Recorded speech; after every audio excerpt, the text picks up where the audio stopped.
live struggle legacy. It's a whole movement. I got you, big baby. I keep the struggle live struggle, live music. Pay attention to how we do it. And so my dog who never made it out. Live struggle, I got you, homie. We break it out, live struggle, live music. Pay attention to how we do it. And so my dog who never made it out. Live struggle, I got you, homie. The things we do when we down on our luck, like a dolphin, anything to get fucked up. What you think? Now we out here trying to get locked up. Desperation brings desperate measures trying to come up. Okay. Hey everybody, it's your boy MP, Live Struggle Legacy, and welcome to the Live Struggle Legacy Podcast, Season 3. Now, real quick, if you haven't already done so, please make sure you hit that subscribe button, hit that like button, hit that notification button, start a conversation, drop a comment. If you're listening on a streaming platform, please make sure you hit that follow button, hit that save button, download, rate us. That helps tremendously. And if you're looking to promote your brand or your business, we're looking for sponsors. So holler at me. Okay. We got another very special episode for you today. I want to introduce you all to the incredible Ananda Rose, singer, Hello. Songwriter, artist, rapper, producer. Okay, yeah, tell them. Yeah. Absolutely. So welcome to the show. Yeah, thank you. And thank you for being here. Yeah, thank you for being here. When you said you're little, I would do my Mr. Rogers thing. I was like, oh my God. Okay. I appreciate that. That's awesome. I'm excited to be here. Okay, I'm excited to have you. Yeah. So, let's jump right into it. Tell us Sure. about your live struggle. Who is Ananda Rose? How did you become Ananda Rose? And just however deep you want to dive, these people listen. Yeah, it's interesting. Like the first question, what is your live struggle? And it's like, when someone who's been locked up asks you that question, it's like, I definitely got a struggle, but it's like, damn, like, I wasn't locked up. Like, I feel like I've had a kind of privileged struggle, but I shouldn't say, sexual harassment. You're a woman growing up in New York City, you go through certain things. But I was gifted the name Ananda on a New York City subway station platform. That's what's up. Yeah, and there was a guy running independently for mayor of New York City and like really trying to bring real change. And he had spent the day meditating at a mosque on the concept of Ananda. And he looked me right in the eyes and he was like, you are Ananda. You have bliss in your heart.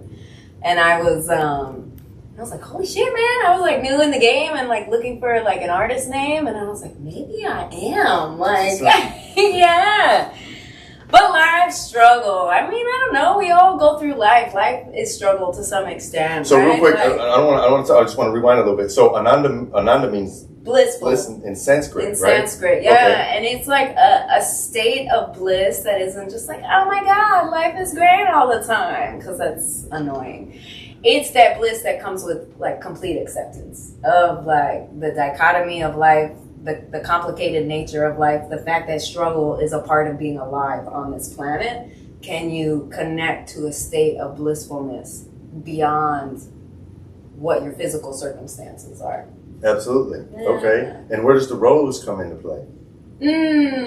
Roses just always called to me. I used to wear a lot of floral patterns. I've had like a crazy style. It's more tuned down, but loud floral prints. And rose is a symbol of beauty. It's like a timeless, it's like one of those things that people agree upon all over the world, that it's just like a symbol of beauty and love. Yeah, it's absolutely. like, yeah, amen, let's go. Absolutely. Like, and I love the kind of, it could go with that's the beauty of art. You can take it so many ways because also, every rose has its thorns. So you could also say like that can be played with, right? That's definitely true. That's definitely right. true. That part definitely resonates with me. Yeah. Because, I grew up a little bit of a hooligan, like a working class neighborhood, but we were right adjacent to the hood. And so it's like we started drinking at 13. I definitely had habits in my life. Addicted to cocaine at a certain point, addicted to alcohol for a very long time, But I've cleaned my life up, and it's like I have experience. It's like I don't want to downplay because it's like I am strong and I have overcome a lot, complications in the home and like, you grow up a young woman, like seeing your mom get yelled at all the time, but it's like I've also watched my father change. So it's like I don't want to go back to who he was because I'm so proud of who he's become. Yeah. But yeah, you know, it wasn't always so easy. And then it's like I grew up in an Irish neighborhood that got highly diversified in the late 80s, early 90s in Queens. But there was a pub, at least one, maybe two per square mile. Like our ability to access alcohol at a young age was just like, and it was accepted in the culture. And I grew up in a neighborhood where there was a lot of single families and, you know, like a lot of adults who just were like, yeah, you know, you're getting drunk with us now. Cool. And people dying young, you know, like that.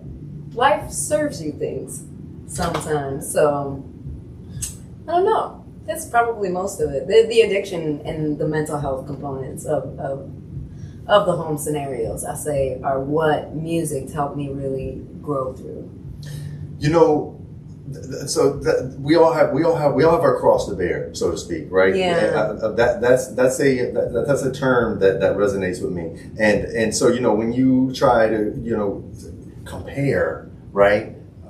You say, oh well, I haven't been in prison, so I don't have to struggle. But it's so when I was in prison, real quick, I read a book by a guy named Bo Lozoff. It was a free book. You could write them and they'll send you this book. And so Bo Lozoff is this incredible human being that started something called the Human Kindness Foundation, right? To help people in prison. But the name of the book was We Are All Doing Time. We're all doing time, right? Just being alive. So yeah, when you think what about a metaphor. it, everybody has their cross to bear, right? So, you know, I was in there, 3 hots and a cot, you know what I mean? And I don't want to say the safest place in the world, but, you know,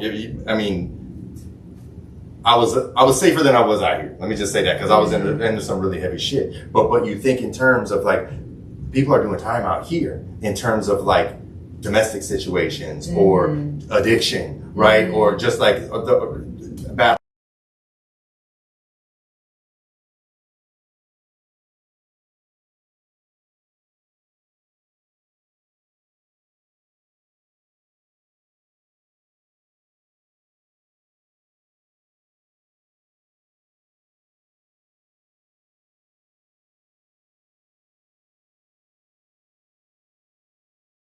Like, I wasn't in the hood. I call where I come from, like, the white privileged hood. Because it wasn't the suburbs. It wasn't safe, you know? Like, when gang activity was high, like, we weren't wearing red at certain times in the neighborhood because we were advised not to. Like, just keep yourself out of trouble. Stay away from certain areas, you know? But it's like I also didn't grow up around gunshots. And that's where I'm saying it's like, yeah, I've had to go through some challenging things. I've had an abusive boyfriend that got me pregnant, and I had to have an abortion when I was old enough to have the baby. And I didn't have to have the abortion. He wanted me to keep it, but it was like, I'm not going to raise a child in an unhealthy household. And that motherfucker told me I sucked their music. So it was like hands down a no. And it was before I was as good as I am now, but it's like I'm a writer first and foremost. I write all my shit. It's like, you can't tell me I suck. Maybe I have room to grow, but to tell me I suck, I am not giving you a baby. Yeah, no, that's like, yeah. So it's like, yeah, I've dealt with some life for sure. Yeah, no, absolutely. Yeah. And don't discount it. You know what I mean? This is your platform. This is your struggle, right? That's what we're talking about, right? So, but I think we need to not be too self-indulgent in it, you know, and be realistic, because it's like I moved around the country now. I grew up in a very diverse neighborhood, and I have been in some like more like just mostly white spaces, and they can be great and they have their own things, but it can be a fucking bubble of reality if people are disconnected with the lives of how other people live. And in certain parts of the country, I don't think like Tampa is like that because it's still a city, but it's like if you get people further out, it's like some of them have no idea how other people live. And you're just like, you really live in a bubble. No, absolutely. Yeah. Absolutely. And I mean, that can go either way. Like, I mean, sure, we know that there's a really fucked up history in this country, right? And so, you know, and Black people, First Americans, you know, they were the butt end of that fucked up history, right? Yeah. But then, you know, you look at certain things, like, for example, right, it's easy to generalize and say, oh, well, you know, black communities, there's all this bad stuff happening. White communities, all this great stuff happening. But then you can look at it like, okay, for example, you know, I'm a fair-skinned person, right? Yeah. I don't really play the race thing, but it's all over the world. So how can we not? But it's like, you know, I didn't have both parents in the home. My father was in prison. I lived through all these things, and some of my best friends growing up, you know what I mean? They were black. They had both parents had great jobs. They had this really incredible family structure and support in their environment. You know what I mean? And so it's like, you know,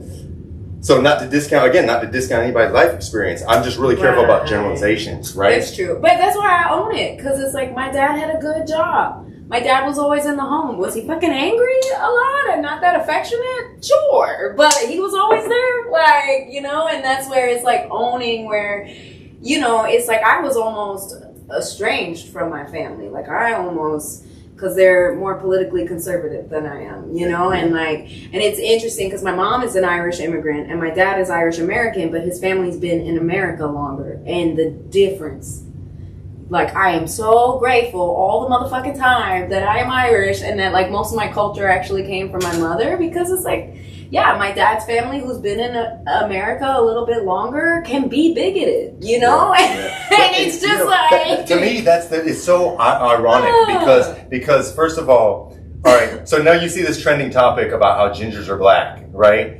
Have you seen that? No. So, but when we're Neanderthals. Well, when you think about what freckles are, I'm not a ginger, but my mom and my brother are. Well, I mean, you told me that. So when you think about what freckles are melanin, right? And then so here's something interesting that people don't talk about, right? Because especially in New York, because my family came to this country for opportunity from Ellis Island, very different than from a lot of people was experienced in this country, right? And I never forget that. You know what I mean? But at the same time, I really pay attention to history, and so, you know, my family in New York, they're Italian. My mom is a redheaded, you know, she had red hair, she had freckles, and so, you know, some of my Italian family would give her a hard time. And you think about how neighborhoods were back then, right? And so way back when, the Irishmen. So here's an interesting fact that I don't think a lot of people are aware of. Do you know the biggest recorded slave trade was out of in recorded history? Ireland. Dublin, Ireland, exactly. Dublin, Ireland. Yes. And a lot of people aren't aware of that. I mean, I read this unbelievable book that changed. It might have been a port city while Ireland was colonized by the British, because the Irish people weren't, like, we've never owned another country. No, we were owned. That's what I'm trying to say. Dublin Ireland, that was the thing. They were slaves. They were exactly. And so if you ever want, and this for anybody, if you ever want to really deep dive into race is a relatively new thing. It started with the Crusades. I mean, I say new, but you know, when you think in terms of the earth. They tried to send Irish people down into the Caribbean as slaves. They did. They didn't try. But we died down there. Exactly. We were inefficient because we were like, what the fuck? Yep. And so then Bartolome de la Casa went on a whole quest to find the stronger slaves, right? And then, you know, you got these, you know, whatever, these colonizers. But I don't want to get too off base, right? Sorry. But this is a passion of mine, you know? It's like, So on that note, one of the most profound books that really taught me about race, unlike any other, you know, I'd say nonfiction book I've ever read. It's by a woman, I believe her name is Nell Painter. Correct me if I'm wrong in the comments. But the name of the book, for certain, is The History of White People, right? And it's actually hilarious. It's hilarious, but it talks about some heavy stuff. Yeah. And Nell Painter is like an attorney, right? Yeah. Like, but unbelievable book. Really profound, and it talked about what defined the white race, and it was actually British, right? That Irishmen were not white, Italians were not white. You know what I mean? So you know, I'm not trying to like spray anybody. We're just talking history, and we're. I will say fuck the Brits, even though I have British lineage in me. Well, it's so funny because I love my cousins. You know, I used to say that all the time. And but I got some British friends and family that I absolutely love. You know what I mean? And I had to be reminded. Like, you know, your grandma's British. You know what I mean? Maybe a little bit. She's like mostly Irish, maybe a little bit Scottish, definitely some British and some French in there. You know what I mean? But my dad's 100% Italian, and that's always kind of like what I held on to growing up. But enough about that, because that's just the fleshy body, right? We're spirits, right? None of this even matters, right? So let's dive into the real stuff, right? Let's dive into the spirit, because I believe that music and creative content comes from spirit. These are like downloads that we get. It's actually spiritual work, right? How did you get into music? So I was writing poetry from a young age. God bless I went to Catholic school. The nun who told my mom that I was a strong writer and that I should go into a summer poetry class, like workshop. So it started with poetry, and then I went to a specialized high school in New York City for the humanities because of my writing skills.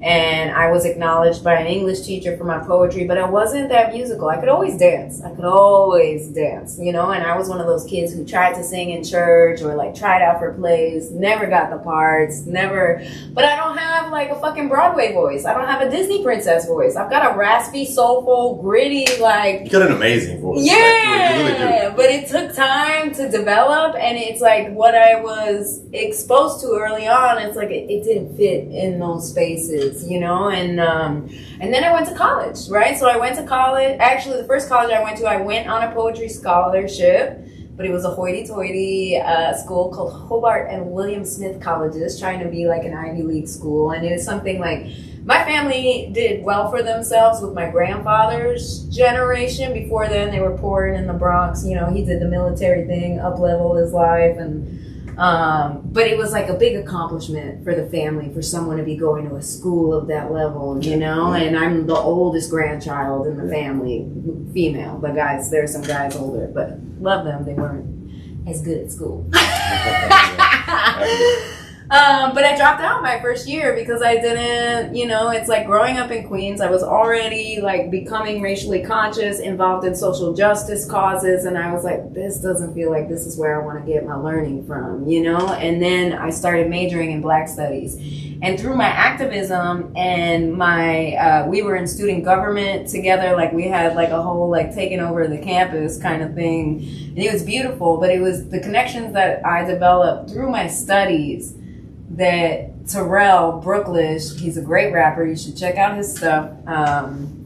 We were part of a big protest at the Capitol because they were making big cuts to the student budget or the SUNY system in general, the government at large at that time. And it was a powerful space to be like, you know, 20, 21 years old and to be at the forefront of a protest in the Capitol. There's hundreds of people in the building and like people are listening to you. And me and Terrell were like, yo, like we did this. And Terrell was already into music. So it was already like, well, his aunt cousin was in Changing Faces in the 90s. I don't know if you're familiar with the R&B group, but they did some of the soundtrack to Dr. Dolittle. Okay. 1 or 2, I can't remember, but they have like, so, and his mom worked for Atlantic Records. So it's like, this is a kid from Brooklyn. I think he's from Flatbush. I should know better. But he grew up with his hands in mainstream music in a real way, did some ghostwriting for people. So it's like he rapped and then he was getting in the studio and we were just tight from school, you know, and I had a poem, you know, and I remember like calling Jamal outside, our other buddy. I started rapping with these guys and I was like, I think I got a poem I want to put on the track, you know, and he was like, what? Yeah, get up there, go lay it down. And then I started laying it down. This is your first experience with hip hop? Yeah, what part like, rapping? With performing. Yeah, that's yeah. I had danced to it competitively. Yeah, oh, that's what's up. But okay. like, yeah. So hip hop started in dance for you? For sure. Well, and listening to it, you know, that question when you brought it up earlier, it's like, who were your early influences? Missy Elliott was the first album I ever bought.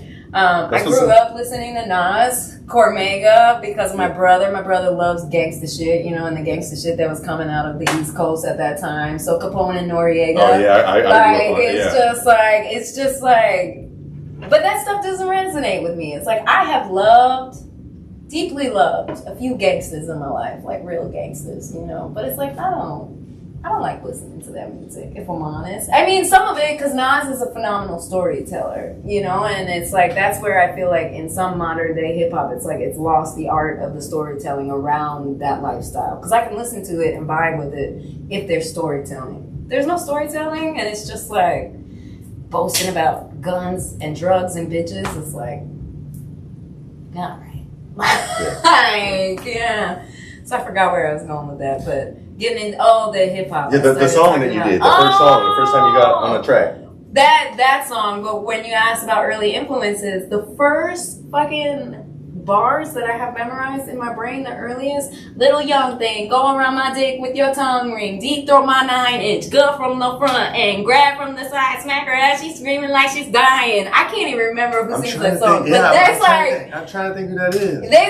Look up the lyrics, we'll find it, because it's like, it's something that we all know, but it's like, you know, ooh, chi wale wale, oh yeah, ooh, chi bang bang.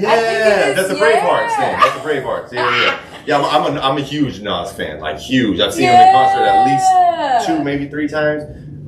Yeah. So that's like some of the stuff I was exposed to young, but by the time I was in high school, I was a more empowered woman, and I didn't like, you know, I was like, and then some people introduced me to a track called Quest, Most Def and Talib Kweli. With the high school that I went to, I was able to go to a student organizing event where Talib Kweli not only performed but mentored us, like around social justice and being engaged and active in community outreach. You know, KRS-One, LL Cool J.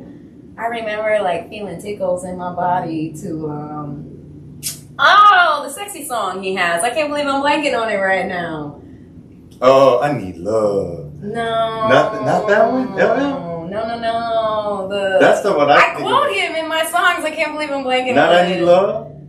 No. There's like a woman singing. Doing it. Doing it well. Yeah. You remember That's the a video? new-ish. That's what for me it's new. See, I grew up on when I was literally like my son's age, 6 years old. Oh, I'm gonna knock you out. Yeah, Mama said knock you out. Like that's one of the first albums I ever had. You know?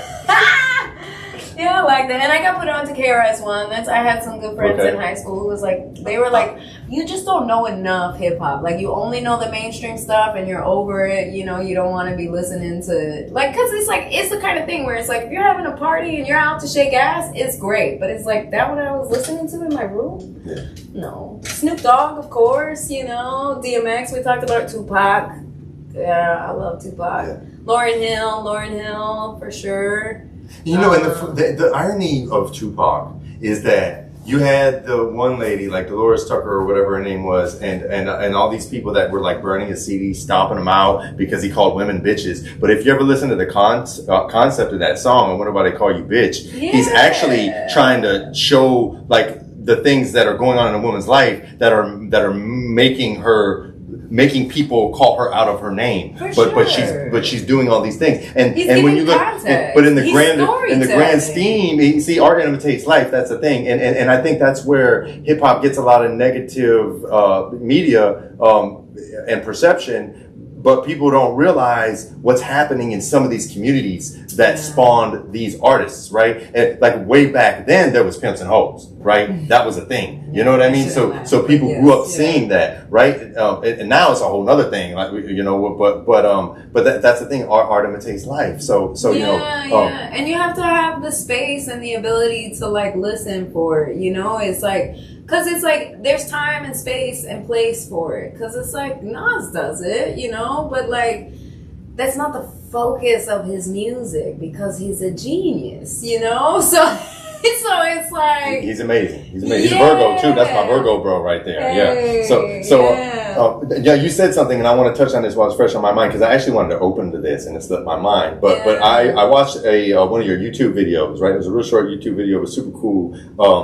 And you said, so first of all, the guy that was interviewed on there, he was like, yeah, Ananda has a voice like butter. I 100% agree. Like what I've heard from you, it's like butter. You have an unbelievable voice, right? And a quote that you gave, you said, correct me if I'm wrong, I'm paraphrasing, hip hop is the space and the place to stand in your power. You have to. I love that statement, but what's that mean to you? What's that mean to me? That's another piece of knowledge that came from Brooklyn. You know, it's like when I was newer in the game, starting to write, I started off just like writing verses to be on songs. You know, it's like in hip hop, you have to come with confidence. to the track, to the performance, to anything. And that's what he said. He was like, you know, you can create a persona if you want to live in the persona, and you don't necessarily just want to be, if you're not that confident already just in yourself, create a persona. But it's like, even in sharing vulnerable moments, like, you have to full send. Like, you can't just there's no space in hip hop if you want to succeed to be like, well, maybe I'll, hi, I'm Ananda Rose, and thanks for being here. That's not gonna fucking fly. You gotta own the stage. Yeah, you gotta come with a sense of power, and then you get into. I'm very conscious about the lyricism that I create and what I decide to repeat over to myself because of what I've studied. And it first got introduced to me in my Black Studies degree. This concept of Nomo, a West African concept from Mali that's about speaking life into existence and the power of your word. So it's and then I became a yoga instructor. I did yoga for probably 10 years before I got certified. And then it's and then you really start getting deeper into the neuroscience and thinking about how your words program your mental scape. And then on top of that, you add the rhythmic demands of hip hop, the breath control and the focus to stay in pattern. Cadence. And yeah. It's a whole fucking spiritual experience. That's my whole thing. It's hip hop is mantra. And if you use it a certain way and you write your songs with a certain level of content, I have found songs that I started in 2014. And then, this was before I ever thought about leaving New York City. I thought I was going to be a New York City street stomping woman my whole life. But I had this, one song about, living in the country and living in the woods. And, I, wrote the verse, didn't really do too much with it. And then I'm, living in Colorado. And I found it. And I was like, God damn. I am living in what I wrote, that was not even the game plan. But you I put the energy out there for it. You made space to create the place, or the other way around. I'm not sure, but absolutely. Yeah, and then I was like, oh my God, I'm here, and what I wrote about. That's what's up. You manifested. Absolutely. Yeah. Absolutely. So absolutely. And that's the beauty of hip hop, though. There's something for everybody, right? Yeah. I mean, even way back in the early days of hip hop, you know what I mean? You had different people doing different things. You had people that were, rocking the gold chains, the gold teeth, talking about the street life, selling drugs, pimps and hoes and whatnot. And then you had the people on the empowerment and the social justice, right? Public Enemy, you know what I mean? That sort of thing, right? So there's always been something for everybody, right? And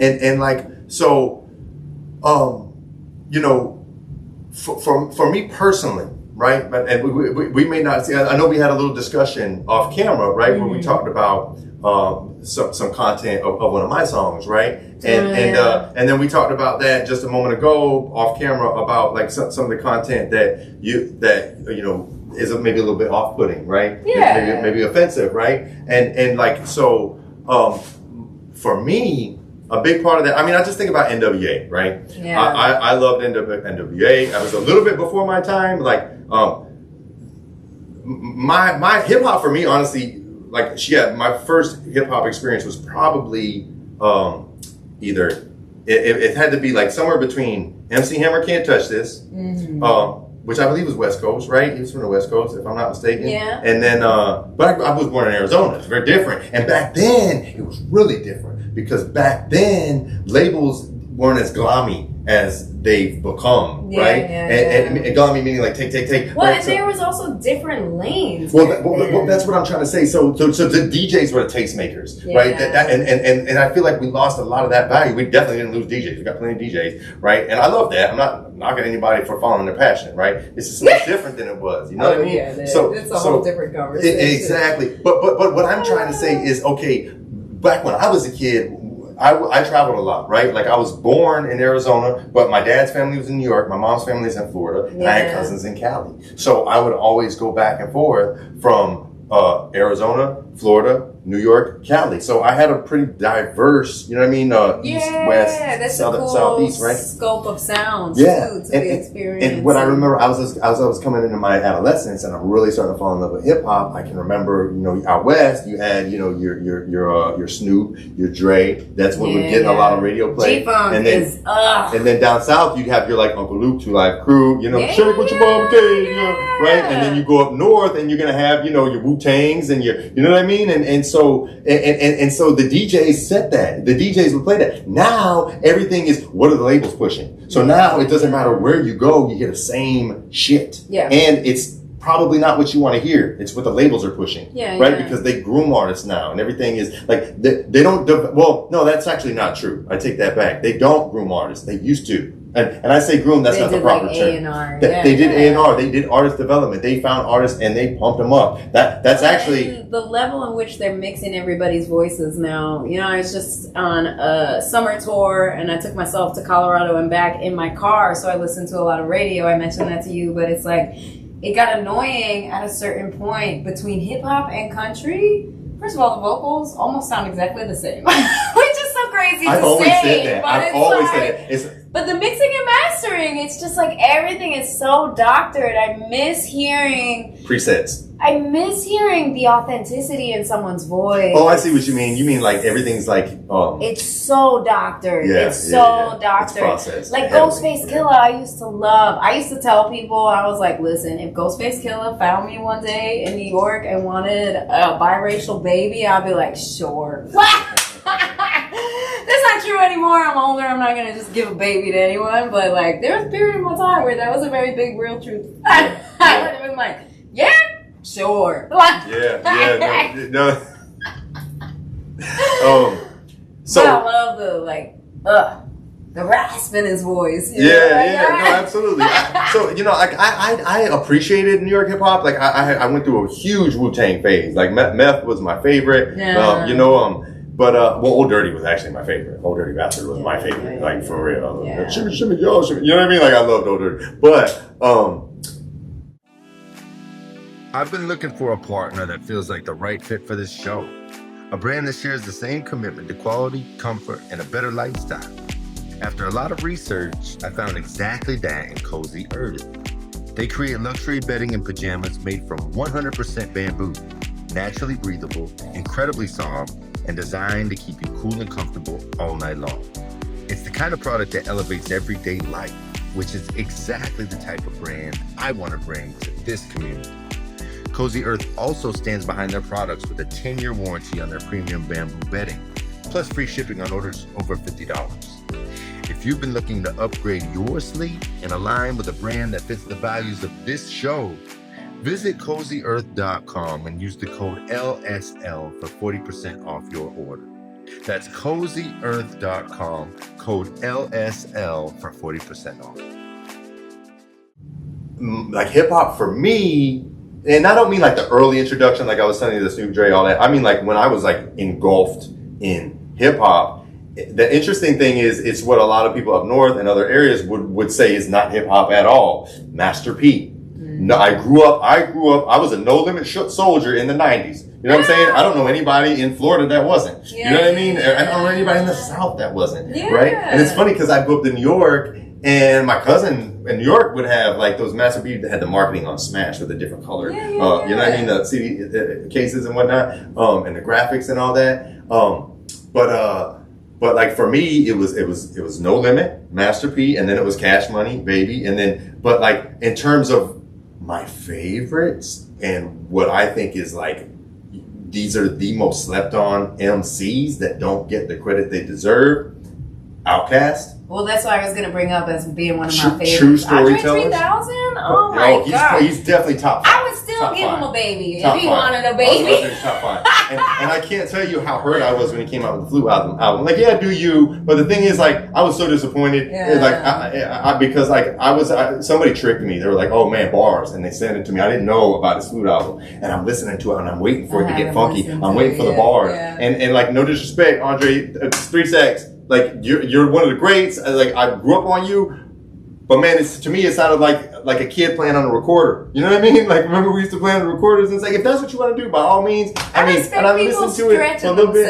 Yeah, by all means. But I'm not going to sit there and lie to you and say I liked it. That's fair. You know what I'm saying? I don't think he gives a fuck. It doesn't matter. But the thing is, like, you got fans, right? And it's like, you know, I mean, some expectations. But I don't know. It's like I started in hip hop. I didn't grow up listening to country music. You grow up as a kid in New York City. You kind of shit on it. You shit on the country. I'm sorry. I feel differently now. But the New York City kids can be obnoxious. Like, you know, I know.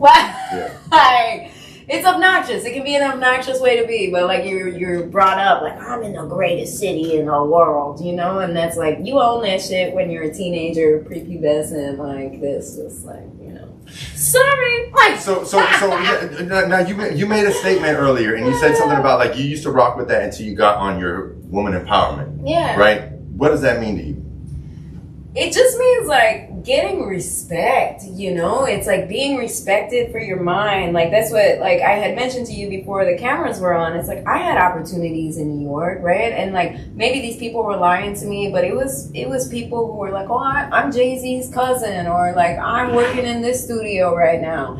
They'll sit at the bar. I used to be a cocktail bartender. Chat with me all night. We'd be talking music, talking very professionally, and they're like, listen, I like you. I think I can hook you up with something. Go home, and it's like, there's a fucking dick photo, like, right up in my inbox. And it's like, oh, that's what you want, you know? And it's like, as a woman in hip-hop, it's like, I am highly intelligent. I got straight A's all through school. I went to a specialized high school. I got scholarships in college. A bitch is smart. Like, I didn't want, as a woman, to have to be hypersexualized in order to be somewhere. And then it's like, I love Missy Elliott. I think I am, in some ways, more of a masculine female. I can own that. I grew up with boys. I prefer very often, like, hanging out with a group of dudes than a group of women just because of topics of conversation and, you know.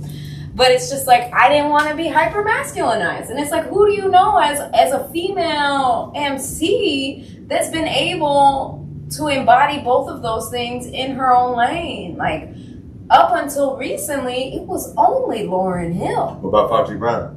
What about The Firm? Wasn't Foxy Brown real sexy though? Like hypersexualized a little bit? Maybe a little bit, but it's not like Lil' Kim was. Like poor Lil, I mean, I won't say poor Lil' Kim. Like she's grown she's hella talented. Yeah, it's so sad though. Like what she did to herself. You know what I mean? For lack of self-love, like she did so much plastic surgery that she's unrecognizable. It's not the same Lil' Kim that, you know, we all fell in love with. But in her defense, she was severely beaten and had to have reconstructive surgery to her face because of a bad domestic situation. Well, you know? And then the industry, the pressures of looking a certain way. I haven't owned a television since 2011. Terrell Brooklish laughs at how disconnected I can be from like popular culture topics. Like I had no idea about that with Lil' Kim, and that's sad. Like I didn't realize that. That's sad. Yeah, it's super sad. Because I love Lil' Kim. I loved her too. You know, and that's what I'm saying. It's like I can enjoy music in that lane to some extent, but then it's just like you get to a certain point where it's like respect my humanity, like respect what I have to offer that is outside of my fucking ass and my beauty. It's like I know I'm beautiful. Have you ever heard of Lady of Rage? No. So that was early 90s. I'm rough and tough with my afro puffs. Like she was not what you would normally think of as, you know what I mean, sexualized. Super women empowerment, you know, and then you had the Brat, you know what I mean? Like so Left Eye was like I was a big TLC fan. I wish they let Left Eye rap more. Yeah, so Left Eye was amazing. Yeah, Left Eye was amazing. So let's talk about your message and your music because my understanding is your music is very intentional, right? And you have a specific goal in mind when you're making your music, right? And that's and I'm paraphrasing here because you use some powerful language, right, in your bio, and I wish I could remember the exact words, but I know you use your music as an outlet for healing and empowerment for other people, right? And I think that's powerful and I think that's beautiful, and I would love for you to elaborate on that. Yeah, well, I touched on it some. It's like it all started, and that's why I like to give credit where credit's due because manifestation is very popular now, and there's like these trendy words, right? But I learned this shit from Black Studies, from the West African concept of Nomo and speaking life into existence. And it's just like that, understanding that, which is like essentially like a manifestation technique, but it's just like, and then Dr. Joe Dispenza is someone I really admire. Yeah, where it's like the quantum field. Yeah, and you have to be conscious of the content of your thoughts and the words that you speak to yourself, to other people, you know, and it's like, I don't know, it's just like, I know that like in St. Pete, I've only been in St. Pete for 3 years, but it's like I have watched like woman after woman like come up to me after a performance and like thank me for what I was doing, and then like, you know, and then I start to see them getting on stage because they see like a confident expression of what you can do. And I think for a lot of white ladies, they don't know how to touch the space of hip hop because they haven't actually been immersed in the culture. And I'm so grateful that I was immersed in the culture prior to like just being like, I want to rap, you know, because I don't respect that. Bitch, know your history. Know where this comes from. It's like, understand that hip hop was born out of a culture that was struggling in the Bronx, and like the fucking Bronx was getting tore up, and communities like didn't have power. And this came from a space of reclaiming the fucking streets, you know, and being like, oh, we're gonna figure out how to tap into the electrical lines, and we're gonna take these empty ass buildings that have been abandoned, and we're gonna throw parties, you know, like. Where it's like, know your history if you want to dabble in a culture outside of your own, you know? And that's I think where I'm at now. You know, I have a mentor, Murs, who's a West Coast rapper, and like Murs had a healthy career. Like when some of the homies in New York were like, yo, you did this with Murs? And I was like, yo, like Murs is my homie now. They're like, yo, like, okay. It's just like, you gotta, God, it's hard to do this. You'll edit this out. But I'm like, I forgot where my train of thought was going. Oh, with the women, with knowing the culture. And it's just like, I think it's just respect to know what you're walking into and to know the levels that have gone before you and to not fucking appropriate. It's like, learn from it, appreciate it, digest it, and give it back in your own persona, you know? And that's taken me time to figure out. That's why it's like I'm making the best stuff I've ever made because I'm producing for myself. Because I can allow the vastness of my life experience to exist in a track. That's another space that hip hop offers. It's like, there's no rules, you know? It's like I didn't study music theory. I wasn't like a classically trained vocalist. It doesn't fucking matter if you're good with the pen, if you have a good sense of rhythm, find your lane.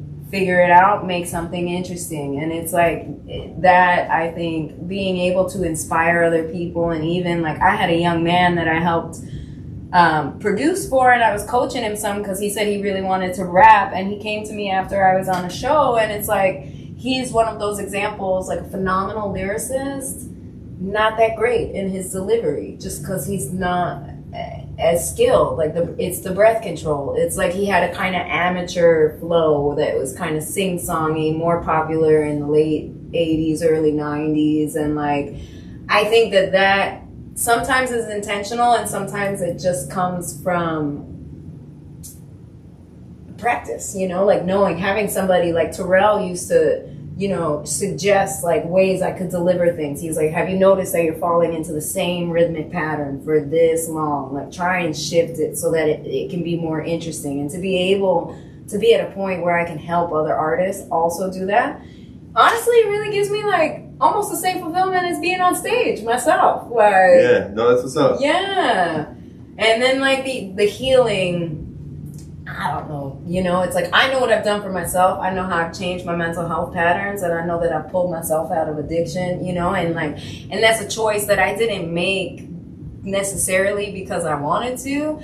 It was because I sounded like shit in the studio after nights of drinking, you know? And real talk, and you can share this because it's like we got to share our shame to move through it. But it was like I was a beautiful, successful woman, like running a cocktail bar in the Lower East Side, shitting myself far too often than I should have been. Like, it's like, I wish that I could take ownership and be like, my soul awakened. It was like, no, my body was like, you need to make some changes. Yeah. No, I mean, yeah, I mean, you know, I saw something the other day, and it's like we get signs and symbols if you pay attention, right? And if you're spiritual, and it's like you get these signs and then you ignore them. You're like, I'll wait for another sign. I'll wait for another sign. Oh, that's not it. If I see one more sign and then you see 5 signs, you're like, oh, that wasn't strong enough, right? But then what happens is spirit, if you don't pay attention and it's not in alignment, it will eventually violently,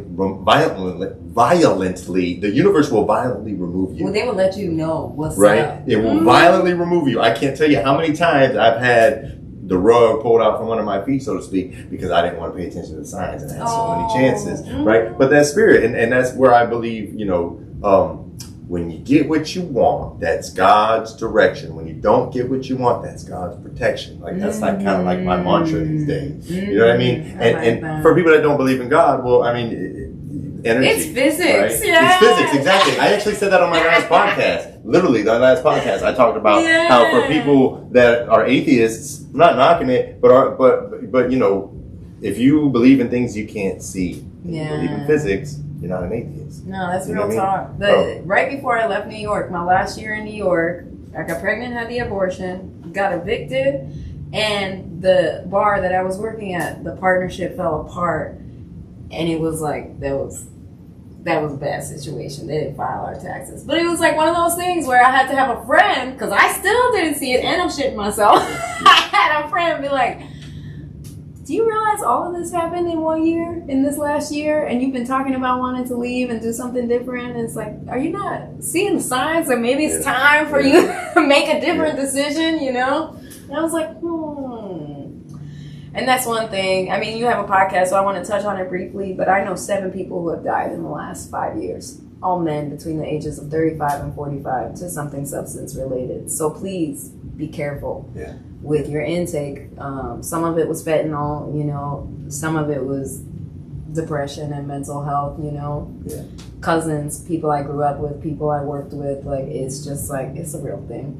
Oh, I can't count how many people I've lost in the last, my high school peers, several women that I've actually dated, my cousin, my baby cousin's younger girlfriend. She took a Xanax, but it had fentanyl, and she died. She was 14 years old. Yeah. So it's like very real. And not to go off on a tangent, but I had not a debate. It was just like a real conversation with somebody, because there's this pressure for men to provide, right? And providing in the 70s and the 80s was very different from providing now, right? Yeah. And you think about the pressure on a man, right? One good buddy that I had, who I'm not going to name, was a really great guy. He was a single dad. He was a school teacher, but he was under a lot of pressure to provide. And unfortunately, we lost him, right? He over-medicated. And it's like another good one. And I could go on, but I don't want to make that podcast about this. I want to bring it back to you, and how what I took from everything you just told me is that you use your life experience and then you share that with other people through your music to show them that this is possible. Healing's possible. And right? I'm not trying to put words in your mouth, but this is what I took from. That's totally true. And I went through a phase where I had a grittier sound when I was first starting off in New York, because that's the truth of what, my life experience was. And then I got a little hippy-dippy, and that's actually when I got confident to start releasing, because my singing voice has grown. But it's like that, my representation, the newest stuff that I've been releasing in the last year is more reflective of the whole persona coming back together. Because it's like, don't lose that gritty girl from New York City, because she's a fucking boss, And it's like, but I have spiritual knowledge now, and I think the integration is where just from here, it's like, let's fucking go. So I love it, and I'm in 100% agreement with you, and I'm very aware of the what I consider the quantum field and how quantum mechanics work, right? But I will say this, I feel like in healing, a big mistake that, and I'm not saying this is you, I'm just saying in general, right? And I'm actually speaking for myself, right? In my experience, right? Because what starts to happen, you see it time and time with born again right? Whatever the religion is, right? I'm not Yeah. going to single out anybody, but born again, whatever, you name it, right? And now all of a sudden, Oh, you're in denial of right? your past. So well, that's the whole thing. So my and then that big bitch thing will is- come around and tap you on the shoulder and be like, "Hey, we still here." So exactly. Yeah. So exactly. So that's a beautiful analogy because, but for me, a big part of my healing and a big part of what I do through my music is shadow work. Yeah. I visit dark places that I'm not proud of, and I explore them through my music. Yeah. Right? Some people will tell you to write a letter and then burn it. I'm going to record a track and then burn a CD. Well, we don't burn CDs anymore, but you know what I'm saying? Like that's how I release it, right? Because my thing is, maybe I'm not proud of these things, but I'm not in denial of these things. Right, and these right, are right. parts of me that exist, and they will always exist. And the second I think that they no longer exist, that's when I'm going to project. Yeah. Right? Yeah. And that's when you start to, potentially do harm, thinking that it's only love and light. Yeah. Because where did the light come from? There is no light without the shadow. The light was born out of darkness. Yeah. Right? And so it's so important. Choices you make. Exactly. Yeah. And I think it's important that we acknowledge and even in a safe way, honor and explore that darkness. Yeah. And for me, that's shadow work. And for me, that's a big part of my creative process through my music. Yeah, I have a song that I'm gonna reproduce because I used to rip beats from the internet, and it's like now that I can produce, I'm like all right, let's because this was a good song. But I have a song that's everybody's got a monster in them. Yeah. See it though you look away, and it was about like my drug and my addiction. Yeah. Yes. But it's like when I was newly sober, I couldn't do that song. Where I'm at now, I can do it. But when I was scared that I might fall back, That's real, I to be didn't want to honest. fucking touch it. Like, Be honest with yourself, which is more important than being honest with anybody else, is being Yeah. honest with yourself, because you can't be honest with anybody else. It was in the last 3 months that I've been like, I need to fucking put this song out because I feel like I can finally like perform it, respect it, and not feel like, oh, am I gonna fall back into that lifestyle again? So I love that, and so I want to get into your creative process, right? We didn't talk about that much. I told you a little bit about mine, but I want to know about how your creative process works, from production to songwriting to recording to perform, whatever you want to share with the audience.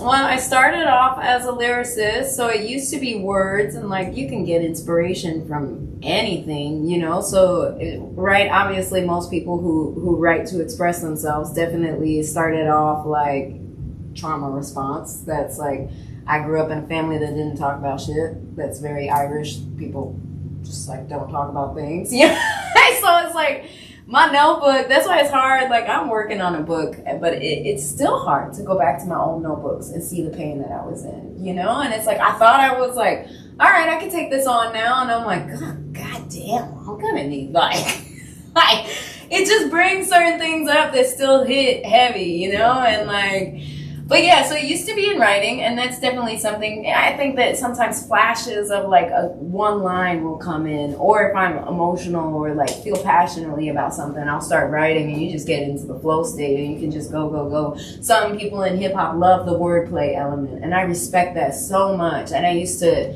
work on that when I was younger. But that's not my lane. I think that my lane and my greatest strength is how authentically I can show up as myself. And I think I'm a straight shooter, and I think that I deliver a message in that way. So that's kind of like more how I write. And then it's like I've been influenced from moving around the country and from just like the diverse amount of people that have been in my life from all over the world, where I draw inspiration from all types of music, like all types of music. And with production, I'm mostly starting with drum beats, but sometimes like I started with a guitar lick this week for like a country oriented song, and it's like traveling the road, listening to a lot of country music on this road trip. I was like, I want to make a country song, and then then it turned into a soul song because of the sample that I found. So it's like got this kind of like country like intro, but then the whole rest of the track is something completely different. But this Ananda Rose, you know, I can blend into a lot of different communities, right? It's like I have cousins that are members of country clubs and good friends from the projects in New York City. I can exist in both environments. Absolutely. Yeah. Absolutely. Yeah. So it's like my music is a reflection of that. Yeah, I love it. You're setting the space and the place to stand in your power. Yeah, amen. I love that. Okay, so how do you produce? Because we didn't talk about that. In Logic. Okay, bet. Okay. In Logic. For me, like I avoided producing for so long. I was so resistant to it. I didn't think I was good enough. I didn't know if I had. But then it's like, to me, it's like collage art, and I've gotten good enough with the basics in Logic Pro where it's like I have a good ear. I have a good sense of rhythm that has, first and foremost, my love for music started in dance. Like, you know, in like third grade, getting put in the front of a Christmas pageant where we're doing a Ricky Martin song, and it's like there's plenty of Latin girls in my class, and they were like, no, like you're good. And I was like, yeah? Like, I can move, you know? So it's like that, the rhythms, you know? It's like you're finding different samples, you're cutting them up, you're arranging them certain ways. And I used to love that. Like, I've always been an artist. I've always been dabbling in some kind of visual art just for myself, you know? But collages were a big thing for me. And then I was like, holy shit, production is collage art. Yeah, that's what's up. I love that. Yeah. Yeah, you're making a collage. That's real. I never thought of it like that. Neither did I until I started doing it. Yeah. And I was like, wow. I think teachers should bring that because I went, you know, I'm a little bit, I don't have like a classical training, but I have some education in music. Yeah. And nobody ever brought that up. And that's a powerful analogy that I think will help people understand not just, you know, beat making, but, you know, editing. Anything, yeah, absolutely. It's just, I paid good money too. I paid, you know, a few $1,000s to get trained in Logic, like by a professional who produced the Jonas Brothers. Okay. You want to shout them out, or they? It was Music Career Mastermind in New York. It's a digital thing. It seems like they've transitioned more into working with teenagers and college students, which makes sense because I could see it being a little bit more lucrative because people's parents are paying for it. Yeah, yeah. But it was a great program. Mike, his first name, I should remember his last name. I'm so good. His name was Mike. Yeah, Mike. I wish I knew his last name because it might hold more clout, but it's just like I don't pay attention to those details. I just remember the Jonas Brothers, but he's produced some other like big tracks where, because I tried to learn in Ableton first. And fuck Ableton. Live sound. That's sort of like live DJs, right? I mean, that's my understanding. Live, but it's also, it gives you space to have really layered. So like people who are doing EDM or house music where they have like really layered stuff, that's more what you need Ableton for. And I shouldn't say fuck it because I respect it. But Ableton, beats on Ableton. I feel like you need to be more oriented around computer science, where Logic, I think, is just easier to work with if you're not super techy. Okay. Yeah.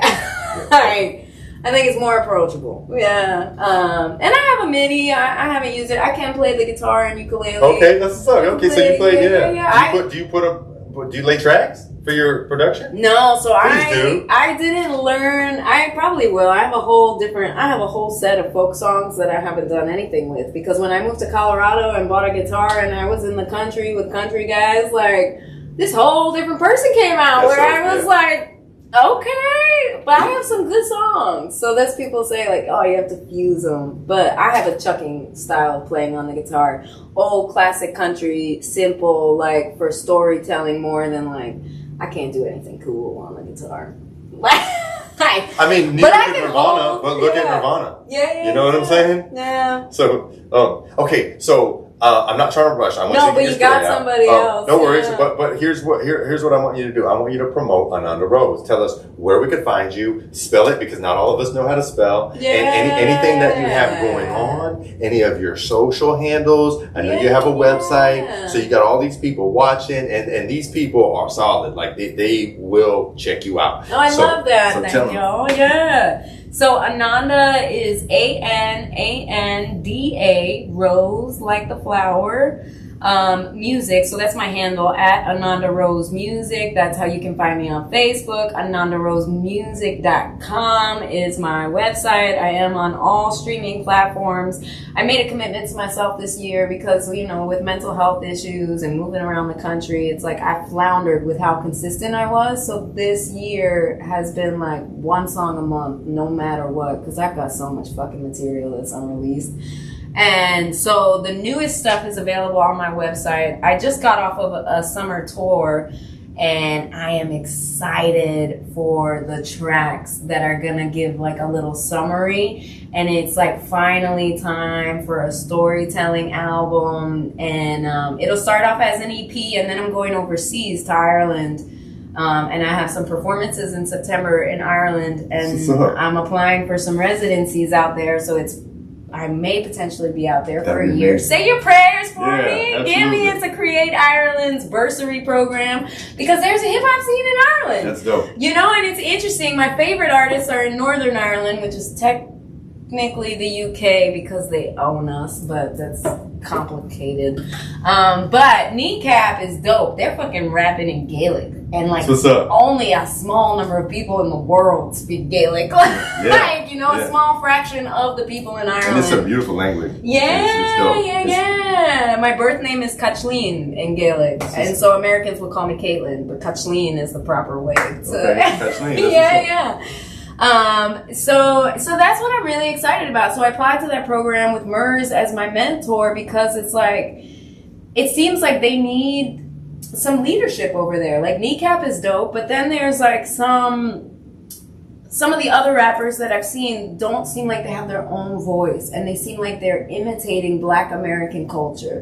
And it's like why? It's like you can exist in a hip hop space, like, and rep your culture and be authentically yourself. It's like, just learn to rhyme. But they look like young men. They look like they're 20 to 24. So I haven't put that into my application, and I'm not going to come out the door like that because, you know, young men don't want to hear someone telling them how they got to change shit. But I see a lot of potential for growth and ways to help the industry over there as well. And there's in Cork a group of young kids, a diverse group of young kids, like 10, 12 of them, like 10 to 13 years old, all rapping about like kid shit. I love that. It's dope. Like, okay, what's going on out here? Let's see. Okay. Yeah, so that's I don't know what music's gonna come from that, but I'll have an album out by the end of the year, and then the EP from Traveling America. You know, America's in an interesting state right now, and this whole trip to Ireland was like, okay, I can get citizenship out there. I'm gonna see if I can get it in case I need to leave this country, because it's just like, in some ways we're reverting back to things that are just an unacceptable way of existence for humankind at this point in human evolution, in my opinion. But traveling the country in my car by myself,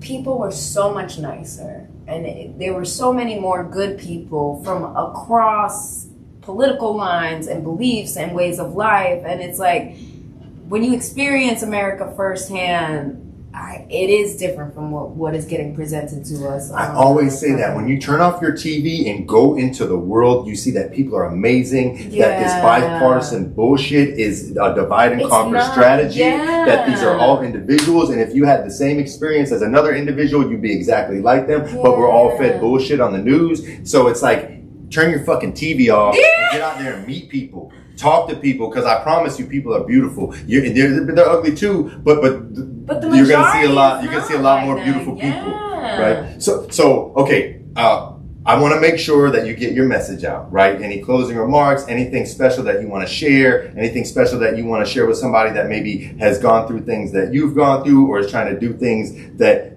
you're doing, or just anybody trying to go for anything?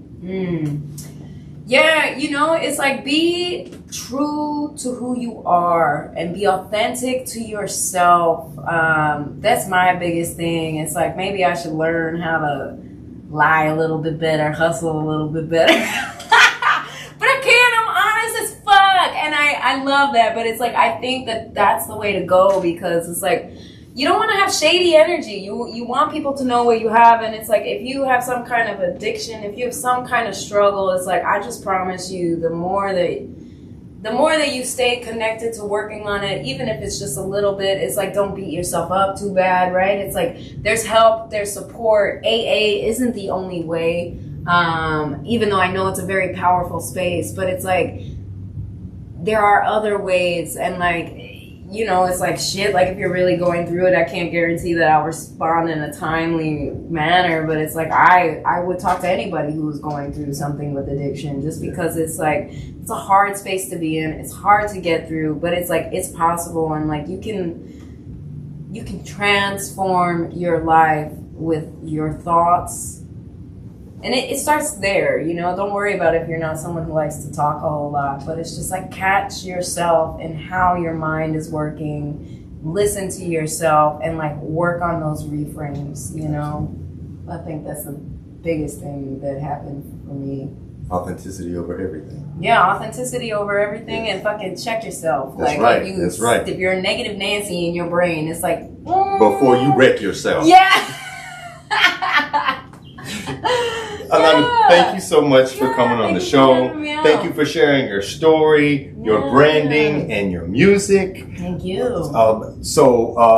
Make sure you check her out, Ananda, Ananda, Rose. I shouldn't have to spell that. Music.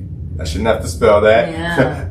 .com, right? Yeah, that's my website. AnandaRosemusic.com. Instagram is the best platform to stay in touch with me. And then it's like right now I would tell y'all to listen to As We Proceed or What Will Be, Will Be. There's some recent releases of mine. But keep your eyes out, because the track that I built after going to New Orleans, that shit is fun! It's going to be coming out soon. Yeah. Okay, so be on the lookout for that. What's the name of it? Universal Soul. No, Universal I'm like, Soul. You got universal soul. He said you got universal soul. You got the light and you got the dark. The infinite nature. You are the spark. You got universal soul. That's words from Good-O in New Orleans. That's what he said to me, like almost verbatim. Beautiful. Thank you so much for sharing that. That was dope. And I think that's a great way to close the episode. This was a great episode. So thank you so much. Y'all make sure you check her out. Ananda Rose, y'all. AnandaRosemusic.com and Ananda Rose on all platforms. Okay, y'all. Thank you for checking in. It's Live Struggle Legacy. If you haven't already done so, please make sure you hit that subscribe button, hit that like button, hit that notification button. Start a conversation. If you have some questions for Ananda, drop them in the comments. We'll bring her back on the show, or she can answer in the comments, right? We're going to keep this story going. We're going to follow up with Ananda, and I just want to thank you all for checking in. I love y'all. If you're listening on a streaming platform, make sure you hit that follow button. Make sure you download, drop a comment, rate us, and if you're looking to promote your business, holler at me, because we're looking for sponsors. It's Live Struggle Legacy. Hey. We build pyramids. I don't know about y'all, but when I'm looking for a new product or service, I go to my friends first. That's exactly what you get with Two Friends Home Inspection, where your home is their priority. Whether you're buying, selling, or just want to know the true condition of your home, B and Lee at Two Friends Home Inspections have you covered. They're a two-person team, which means greater accuracy, attention to detail, and top-notch service every single time. You'll get prompt, friendly support and clear, easy-to-understand reports that help you make confident decisions about your home. They proudly serve Pinellas and surrounding counties, and you can reach them directly at twofriendshomeinspections.com. That's twofriendshomeinspections.com. Tell them the Live Struggle Legacy podcast sent you. Live Struggle Legacy. It's a whole movement.